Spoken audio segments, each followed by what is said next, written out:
for that run. Everyone at the back can hear me fine? All right. So what I want to do for the next 15 minutes or so is just highlight some of the key findings from the EmployerOne Survey. The survey was conducted in November, and it asked employers to share their experiences from January 1st of 2022 to October 31st of 2022, or to ask them to project out the next 12 months, which would have been November 1st, 2022 to October 31st of 2023. So I do encourage everyone to review the full report when it's available. This presentation just pulls out some of the key findings, but the report will go into a lot more detail. So looking at some of the respondent demographics, we had 130 employer responses this year, which was actually up from 101 in the previous survey.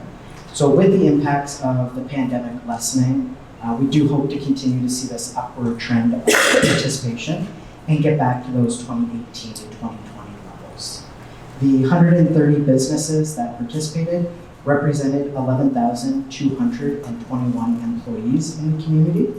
So again, with only 130 businesses completing the survey, it is a small fraction of employers in the community, so findings should really just be considered a pulse taking of the labor market in Chatham-Kent.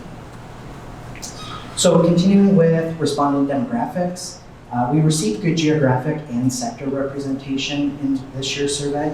Over 60% of respondents said that their business was located in Chatham, with the remaining just over 38% saying they were located in other communities throughout the municipality.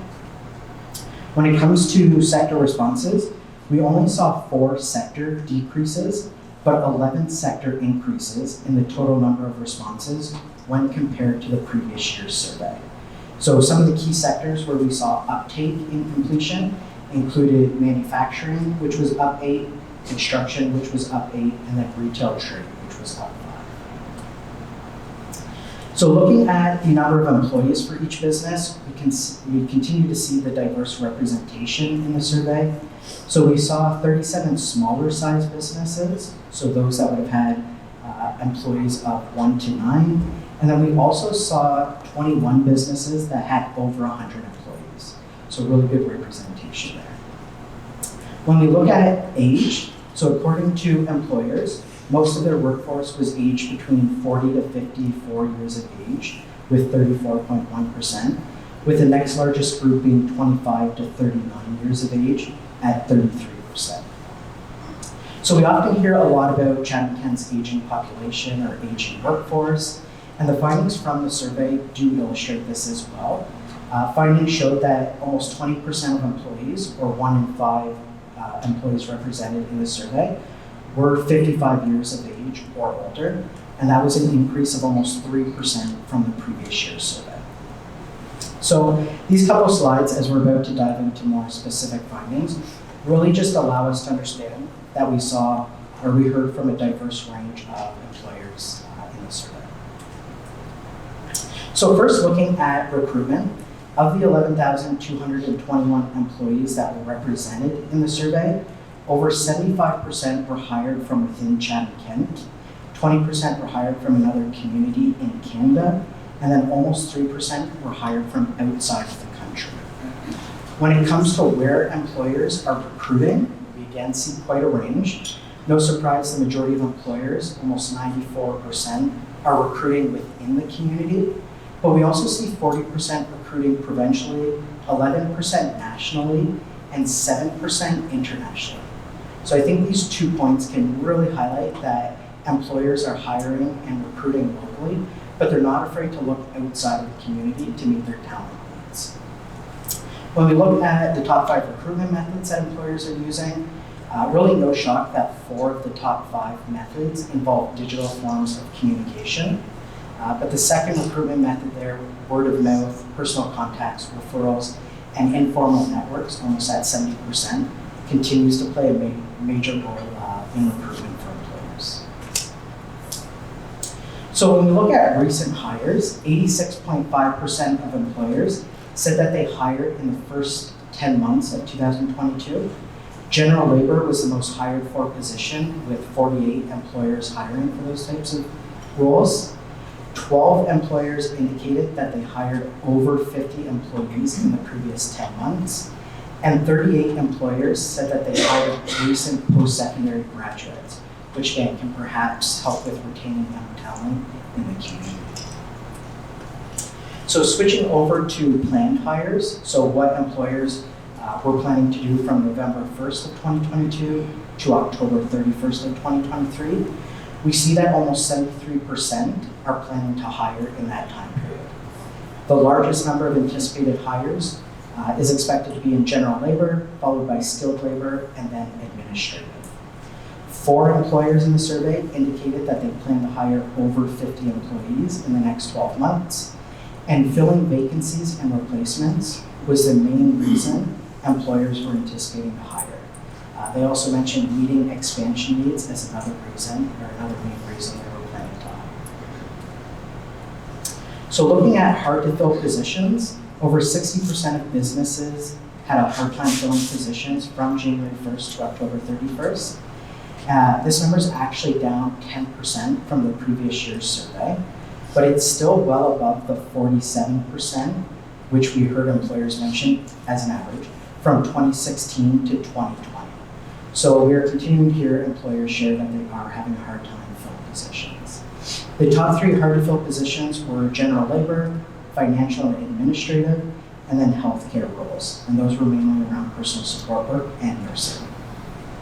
The top 3 reasons positions were hard to fill: they didn't receive enough applicants, applicants lacked the required qualifications, or they lacked the technical skills required.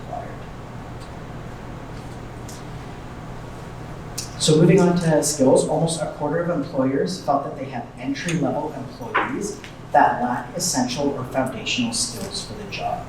So the top 5 in-demand skills, or skills that employers feel their staff is lacking, were computer and digital skills, the ability to work with others, thinking skills, document use, and oral communication skills. So really important that as a community we continue to work on these and build these skills up to ensure that employers can reach their talent needs. So retention. So after hearing a lot about retention concerns from employers, especially in my first 6 to 8 months in this position, a line of questioning around retention was added to this year's survey. So we heard that almost 60% of employers feel that retention is a concern for their business. High competition of workers was noted as the top reason employee retention is a concern, with almost 65% of respondents or employers noting this. We also see financial factors such as low-paying roles or pay being less than industry standard or that offered by competitors as reasons for retention concerns. So while it was important to understand more about retention, it was also important to ask what employers are doing, if anything, to alleviate these issues. So over 70% of employers said that they're using regular increases in wages and salary as a strategy to encourage retention. So again, playing into that financial piece again. And then providing training opportunities and providing benefits were the other 2 and 3 top strategies used to encourage retention. So with remote work opportunities starting to pop up over the past couple of years, we also added in a line of questioning around this. As Jody alluded to, Chatham-Kent's working remotely is much lower than the provincial or national average. What we saw here is over 27% of the workforce represented in this survey works remotely in some capacity. So whether that's strictly from home or remote, or a form of hybrid. And as you see up on the screen, it's almost a 13% split. We also, or when we asked employers if they experienced any barriers to supporting a more remote workforce, almost 15% said yes, infrastructure limitations, so there's something like internet or access to technology, and then 10% said workforce essential skills limitations. Meanwhile, over 60% said the barrier was that their business or their work requires in-person work, so it's not an option. So looking at training opportunities, 72.6% of employers provided or supported professional development or training opportunities for their employees in the first 10 months of 2022. Costs, COVID-19, and lack of relevant training being offered locally were listed as the main challenges and barriers to providing training opportunities. The main reason employers were offering training or professional development was to improve retention in the organization, and 72.7% of employers mentioned that as a reason. Looking at soft skills, 27.2% of employers felt that a lack of soft skills is a challenge for them to hire. So looking at some data on separations, employers continue to see turnover in their organizations, with over 75% of respondents saying that they experienced separations in the first 10 months of 2022. Employers in the survey were asked what percentage of their quits left for a job, they feel left for a job outside of the community.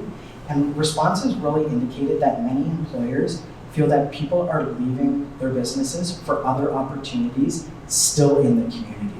So 42 employers felt that 0% of their separations left for a job outside Chatham-Kent, and 21 employers said only 1 to 10% left for an opportunity outside the community. Meanwhile, you look on the right side there and you see that 4 employers did mention 76 to 100% of their quits left the community. So really this can help signal that employees might be leaving businesses and there might be that high turnover, but it seems that they're leaving for other opportunities still in the community.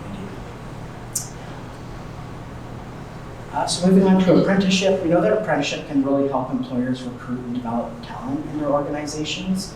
The survey showed us that only 13% of employers had apprentices during the previous 10-month period, and that number stayed relatively the same for employers that were aiming to have apprentices from November 1st to October 31st of 2023. So in total, there were 32 apprentices represented in the survey, and the top trades supported were millwrights, electricians, refrigeration and AC systems mechanics, and makers. Employers said that they plan on hiring the same number of apprentices in the next 12 months, with 32. And finally, two last pieces that I just wanted to pull out, and Joey kind of alluded to COVID-19, but almost half of the employers in the survey said that COVID-19 continues to have an impact on their business needs and their workforce. Most notably, they said absenteeism and sick leave, as well as supply chain issues as the reasons for the continued impact.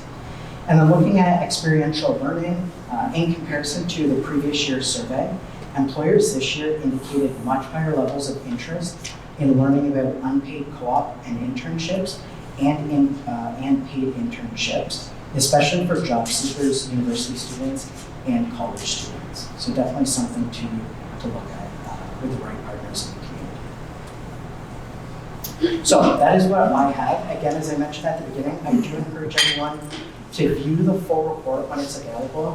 I just pulled out some of the key findings. The report pulls out a lot more and a lot more analysis. So I guess the last thing, if you are an employer and you hear the EmployerOne is back in November, I do encourage you to take the time and complete the survey so we can continue to understand what's happening in our workforce.